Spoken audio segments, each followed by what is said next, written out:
This video is giving me anxiety before we even start. Here we go. This series is going to be really, really fun, but here's the thing. I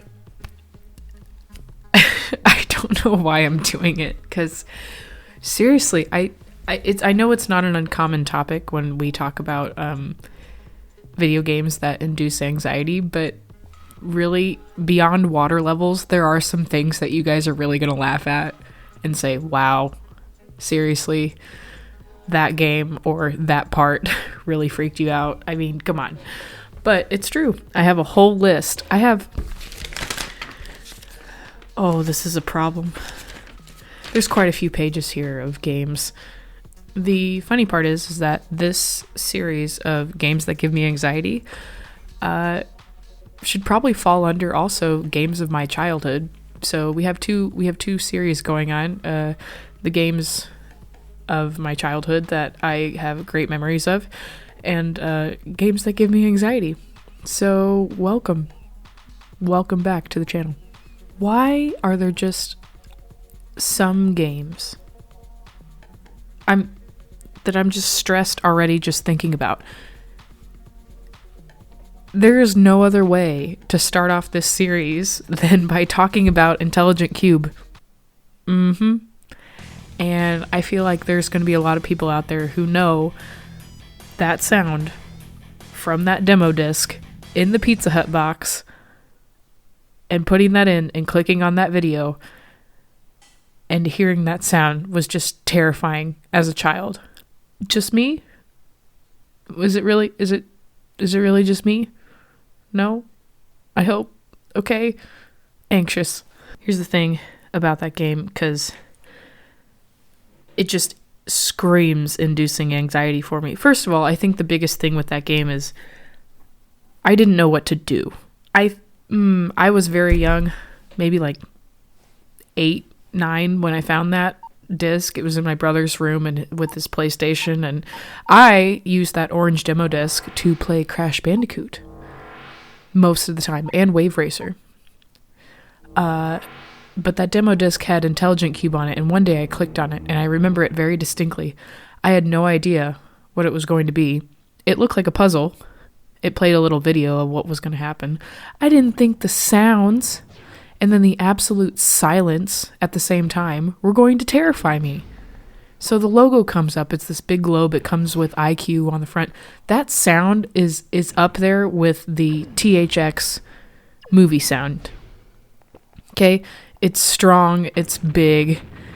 It builds up. It's terrifying. And when you are a kid who is home alone and playing your PlayStation 1 in the basement in the dark, like, that thing was terrifying. And then you get to the game part, and if you're a child, or you know what, not even a child, if you're just somebody opening up that game for the first time and you are by yourself in the dark with your little CRT TV and there's complete silence, there's no music or anything, and you're just this little person walking around in the dark surrounded by nothing but what looks like a walkway, and then when you click a button, you know, these squares turn red or green and they disappear. It's been a long time, because, you know, after the fearful inciting incident, I was either very intrigued to keep trying or too terrified to keep trying. It depended on the day. You know, anxiety. I don't like puzzle games. Not usually. They have to be either with a very good art style, or they have to be within something I'm already engrossed in some other way, like the story, or they're in the middle of a game that it makes sense to be in. I don't usually go out and buy just puzzle games. So this one really threw me off when it was a puzzle game that essentially killed you for making the wrong move. One thing that got me really into the PlayStation 2 in a lot of the games that I enjoyed was the increase in audio quality, the hearing of the different textures of the footsteps and the worlds that you were walking around in. Am I good at sound design? No. I have a USB microphone plugged into my laptop right now. But do I appreciate really good sound? Yes. Yes, I can appreciate the art of sound design 100%. Do I know how it works? No. But when I found a video game that had really good sounds, I was in. Things that did that for me were like Ty the Tasmanian Tiger. You know, not the most well-known third-person platformer, but it had really good sound design, for example. PlayStation 1 really enhanced the sound at the time because, you know, the graphical quality wasn't the best. All those polygons and whatnot, you can only do so much. So the sound quality was really upped in a lot of horror games, you know, like Resident Evil and a couple others, but that's just an easy example. I think Intelligent Cube did the same thing. There is an echo to those footsteps, and you are alone in a big empty space, and you have no idea what's going on. And it was a very lonely, isolating feeling. So I find the game very, very intriguing, but also terrifying. And yet, besides the blocks plummeting you to your death and speeding you off the edge of the abyss, it's, you know, it's a very cool game. I'm trying to make light of this situation. I was genuinely terrified. Let me clarify. If I haven't made it clear already, I was terrified of this game. Speaking of Ty, the Tasmanian Tiger, which I spent so many hours in as a child, and the sequels were good too. The first one just has a lot of memories for me, running around in that open world and having a good time. It was pretty linear once you got out of the overworld, but really fun to fly around with a boomerang and do all these things. There's a shark level, there's a water level with this like souped up shark kind of thing, and you have to swim, and there were gates in this game that you could swim through, but you had to hurry on top of these floating platforms and hit the shark with your boomerang, and if you weren't fast enough, it would like chomp your life away. But it wasn't graphic or anything, and today it's fine. It doesn't bother me now, but geez, did it terrify me as a kid. That shark was massive and had red eyes and was just crazy looking. So Ty, you had your moments. You had your terrifying moments. Rising water level, sure, we all know that everyone hates those, but to add a shark in there, okay, I think Rocket Power did that too. Rocket Power Beach Bandits, and you were on like a wave racer or something. I distinctly remember having to outrun something. Those timed wave race things sucked in that game. But yeah, water levels, guys, rising water levels, underwater levels, it doesn't matter what kind of water level it is. I'm a damn mess. I am an absolute mess. I'm sweating. The controller is all sweaty. I'm shaking. I hate it. I hate it so much, and I get so frustrated, especially rising water level Raymond on the Game Boy. Wow, I never knew I would get so deeply invested in trying to beat something, and then watching him drown just killed me every time. Combine a water level with an escort mission, and I'm going to hate you. I'm going to hate you. Even if the subsequent surrounding area is wonderful, this level, sorry, not gonna have fun. I don't like escort missions. Nobody likes escort missions. You add a rising water level to that, or water in general, we're not gonna have a good time.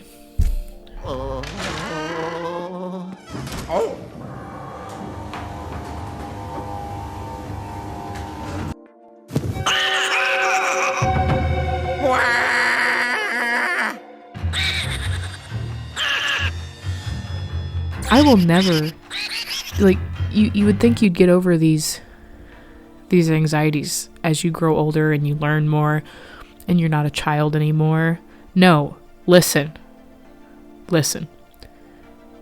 Boo chasing me on the NES in a Mario level, and I turn around and he closes his eyes, and when I turn around again, he starts chasing me again.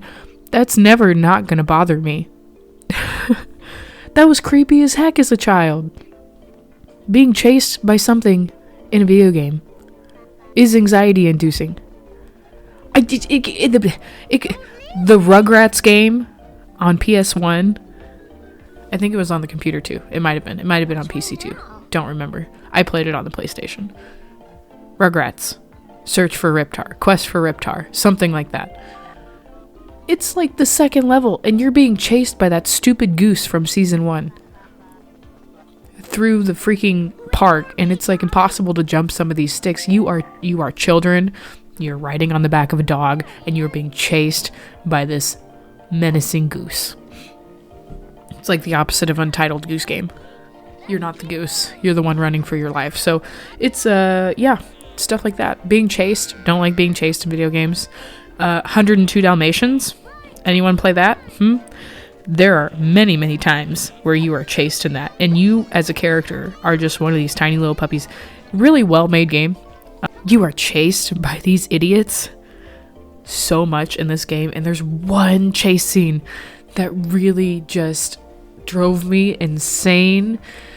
It was at the carnival, and they have to chase you like from these booths all the way to this dunk tank machine, and if you screw up your roll, you lose them. They get lost. They can't find you. That's how slow they are. I'm not talking about the speed of the chase here. I'm talking about having to go back and get them because they lost you because you were running or rolling too fast away from him.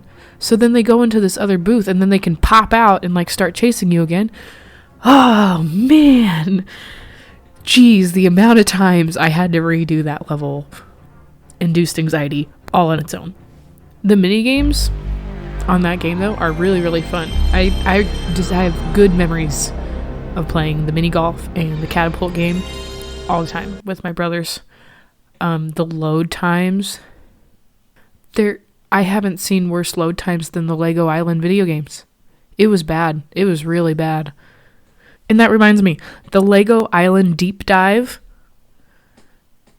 in the medieval area where you have to dive down underwater and you only have so much air to be underwater, and you have to dive all the way to the bottom to get this brick, and then you have to maneuver your way through all these stupid rocks, and the hitboxes are insane, so it sucks, and you drop it all the time, and you run out of air, but you try to go back and get it again, but you don't have enough air, so you got to go back up and then try again, and oh my gosh. Talk about childhood induced anxiety. Welcome to the series of games that induced anxiety. That was about maybe half a page. We have many more to go through. If you have any games that you had childhood anxiety about, or even now, there might be games that you're playing right now that are just totally striking that chord with you, that are causing you to be anxious. I want to hear about it. Am I going to play it? No. Even Abzu and Subnautica. Okay, Abzu is supposed to be a very relaxing game, but yeah, nope, it's underwater. I can't. Tried. Nope. And there's a chase part in it. I know something doesn't, I think it's a chase part. I might be thinking of Journey. That's just going to be a whole nother video. The makers of those video games. Those are beautiful games. I love them so much. But there are some times where you're either really, really sad or really, really alone and scared. Which maybe should be a separate list entirely of games that look relaxing but aren't. So I will be making a video on that too. Bye!